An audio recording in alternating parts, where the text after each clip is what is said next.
Welcome to Towers, a Metazoo podcast. Flame Tower is just in a few days, and I have one more piece of hard-won wisdom to bring to you to help you have success this weekend. Today's episode is about calling the judge.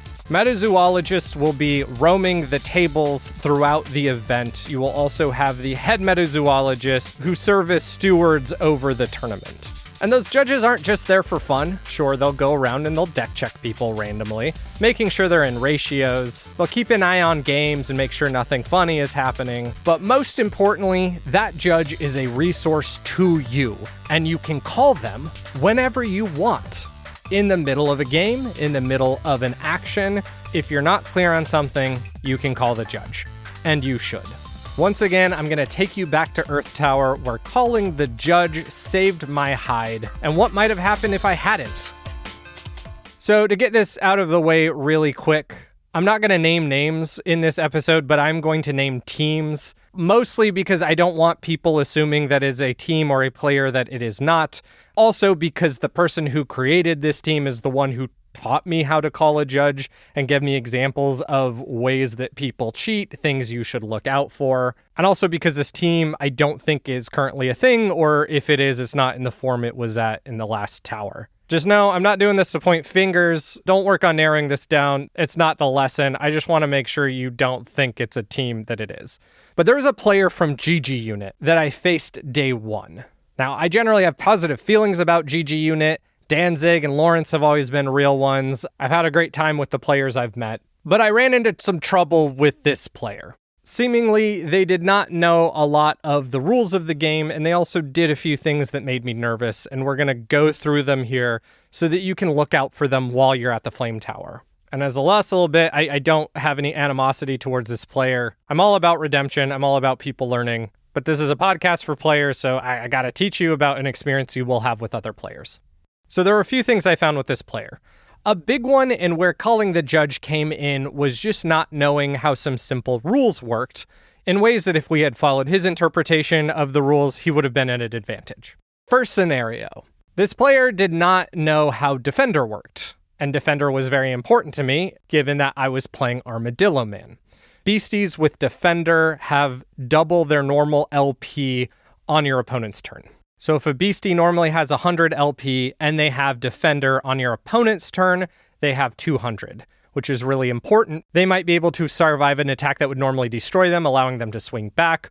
Or if they're targeted by an attack, you can then declare them as a defender, assuming they survive, which they probably will because 200 LP is a lot. He swings at my beastie, he does damage. Then later he goes to swing at the same beastie, and I take the damage. And he says that beastie's destroyed. And I said, it is not destroyed. It has quite a bit of LP left, but it will be destroyed on my turn. He says, no, Defender doesn't work like that. I used to think that, but Defender is actually a pretty bad trait. It's just double their current LP. So to go back to that example, say that Defender has 100 LP native, so on his turn it has 200.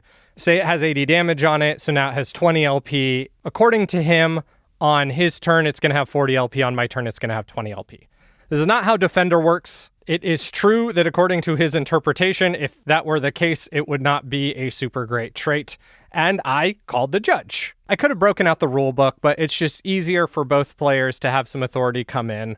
That way there's no hard feelings. It's very simple. The issue is resolved.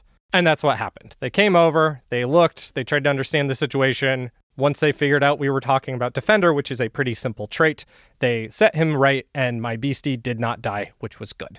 Which brings us to the second thing that happened. This player did not know how Destroyed worked. This ties back into Defender. I was using Armadillo Man, which has Defender. He did enough damage where it was going to die on my turn, which I wanted. That is why I used it as a blocker, so that I could attach it to another beastie, thus allowing me to use its defense ability, which is very good. It gets to my turn. I go to destroy Armadillo Man, and then I equip it to one of my beasties. He says, you can't do that. And I said, why? He says, because it wasn't destroyed. He was under the impression that a beastie is only destroyed if you do all of the damage outright enough to destroy them, which is also not the case. If a beastie doesn't have a mortal and they take more damage than their LP, they're destroyed. There's other things you can do to destroy them as well. This, of course, would have put him at an advantage had I just listened to him. But once again, I called the judge. The judge clarified to him that no, beasties are destroyed whether they run out of LP on your turn or your opponent's turn. I was able to use Armadillo Man. We kept going. And now we get into the things that I probably should have called a judge for, but I didn't. I didn't feel comfortable doing it. I will do this in the future. But I want to demonstrate for you what this kind of thing looks like so that you can look out for it. This player would play his pages down, and then he would pay for them with aura. And I watched him do it throughout. I wasn't sure if this is something that happens in other games. I've seen other players who play other games do this. But in Metazoo, you need to generate the aura first, and then you play the page. Throughout our match, I was trying to figure out why he was doing this. If it was a culture thing, or if he was trying to pull one on me. After all, he had missed some pretty critical and common rules. So I was keeping an eye on him. I believe our matches were relatively honest. Once again, if you call the judge and they can correct something, you're not going to have a rule go wrong. You're not going to have a bad interaction. But by the end of the match, I had determined an advantage of playing this way. Say there's a lot going on the board and you have 6 aura and you play a beastie that costs 2. You play it, you do some stuff, then you tap 2. And then you play another beastie that maybe costs 4. You play it. And maybe you fatigue 4, or maybe you fatigue 2. After all, you have 2 down, and now you have 2 extra aura to play with. Now, I'm not accusing this player of attempting to cheat, but it highlights the importance of fatiguing your aura first and then paying for the thing that bought. There's no credit in Metazoo. You got to pay for it first. And that was a confusing board state, could allow a confused situation where they have paid for more things than their aura could possibly generate. I should have made a comment. I should have called a judge. I don't know. I didn't want to push it. Honestly, on the first 2 things, I would not have called a judge back at Water Tower, but I had seen a few situations where it's like, no, you want to get this clear. But this is a thing I'm going to look out for in the future, is making sure people are playing straight just so that you don't get confused. It can be a very confusing game when a lot of things are happening, and it's important for both players to keep things clear. And now we get into the last thing, and this is a thing his captain had told me about way before the team had formed, which is looking at your opponent's deck while you shuffle it. So it's not common in these top tournaments for after you've shuffled your spellbook and handed it to your opponent for them to also shuffle it before doing the cut. And when this player would shuffle his deck or my deck, he would shuffle it sideways. And occasionally I notice his eye look down and then look up with kind of an alarmed look on his face. I didn't know the player well enough to identify this. And once again, I'm not accusing him of cheating, but if you wanted to cheat, this would be a way to do it. And how could this possibly put him at an advantage? Well, for one, if you're looking and you're noticing, cool, there's a lot of aura on the bottom of the deck, you could stop shuffling it there, hand it to your opponent. Or if you see the bottom card of the spellbook and you notice it's a key piece, you could then hand it to your opponent. Or if it's a piece you don't really care about, you could keep shuffling it until it is. Same thing with your spellbook. If you're shuffling your spellbook and you're looking down in a way where you'd be able to see the pages, you're not really shuffling, you're not randomizing the way that you should be randomizing. Now, back when I was a fresh green player, I would not know how you would really make this work in your favor. It seems like magician stuff. But the more players I talk about who are in top areas of games like Yu-Gi-Oh! And Magic, they will tell you stories of straight up magicians who are very good at weaving decks in a way that will put them at an advantage, even if it's a slight advantage. We've all played games where you don't get the aura you want, and it would be really awful if that was due to the way your opponent shuffled. Common courtesy when mass shuffling is to hold it sideways where the bottom is towards the table and then look in a different direction where you're not looking at your opponent's spellbook while they're shuffling and you're not looking at yours. In this way, both people can get an honest shuffle, pass it to your opponent. They could shuffle the same way or cut it, then start the game. If you see someone doing something like this, it doesn't necessarily mean they're cheating, but it is an avenue to potentially cheat, and it would probably be good to make a comment. And because the episode's called Call the Judge, you can call the judge and have them shuffle your opponent's spellbook. Outside of this specific instance, make sure your opponents are shuffling thoroughly. A pile shuffle where you lay out all of the pages in, say, 7 piles and then put them together is not proper shuffling. That is just changing the order. You want to get some riffle shuffles or some mash shuffles, ideally at least 7 of them to randomize the deck. Now, I watched this player later at a feature table on day 2, and I'm happy to announce that he did none of the things on stream that he did with me. And moving in good faith, I like to think that he learned from our games. He learned how Destroyed worked. He learned how Defender worked. Maybe he intuited through playing with me that he should be shuffling differently.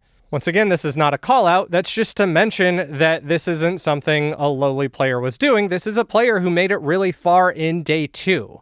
Just because you're in top cut doesn't mean you're not going to run into these issues. Just because you're playing a veteran player. If you've been watching the game for a while, chances are you have seen certain players play. You consider them more experienced. You consider them the expert. And you might feel an internal pressure to just go with what they say if they try to explain a rule to you. That was the case with this player. I had seen this player before. I'd played against decks in previous tournaments that this player had developed. I was very aware of them. It would have been really easy for me to just stay quiet and go with what he said. And had I done that, I probably would have lost those matches. As it stands, calling the judge worked out. I didn't lose to him, even if he was trying to get an advantage, which I assume he wasn't. I mostly got the impression from him that I was just kind of in his way, especially seeing how he played against me versus how he played people in Top Cut. But whatever he was doing didn't work because he didn't win the match. I hope the player did learn from our games and other games. I hope judges were able to teach things to him. And I hope you learned a lesson from this episode. Call the judge. If you're not clear on something, call the judge. Flame Tower has one thing that is going to be a complete mess if you're not ready to track it, and that is burn counters. Make sure you are tracking your burn counters. Make sure your opponent knows how burn counters work, that they are taking their burn damage when they are swinging. Keep it methodical, and if they're not, don't be afraid to call the judge. Could save you. That's it for this episode. I hope you got your spellbook ready for Flame Tower. I hope you are packed. Make sure that you register your spellbook in the Metazoo Play Network. And before the event, make sure you put your pages in the order they appear on the Play Network. You'll need that for Saturday morning registration. It will save you a headache. You want to be able to roll into the tournament, ready to go, get things registered, maybe buy some merch, eat a snack, and then get ready to play. If you see me at the Flame Tower, say hi. I'm friendly, I promise. It was really cool talking to people who listened to the podcast back at Earth Tower, and I'd like to do it again. Can't wait to see you all there. Until next time. Towers, a Metazoo podcast, was created by me, Ester Ellis. The cover art was made by Chandler Candela. Music by the Heatley Bros. More details in the description. Want to say hello? Follow the show on Instagram at Towers Podcast. Send me an email at towersgamepodcast@gmail.com and say hi in Metazoo's Discord servers. Many of the figures in Metazoo originate in indigenous lore, and I think it's important for me to acknowledge that I make this podcast on the traditional lands and home of the Tongva Nation. This game presents us with a rich opportunity to get in touch with the living cultures that surround us, and I hope you can take a moment to reflect on the history of the land you stand on and the figures and the cards you play.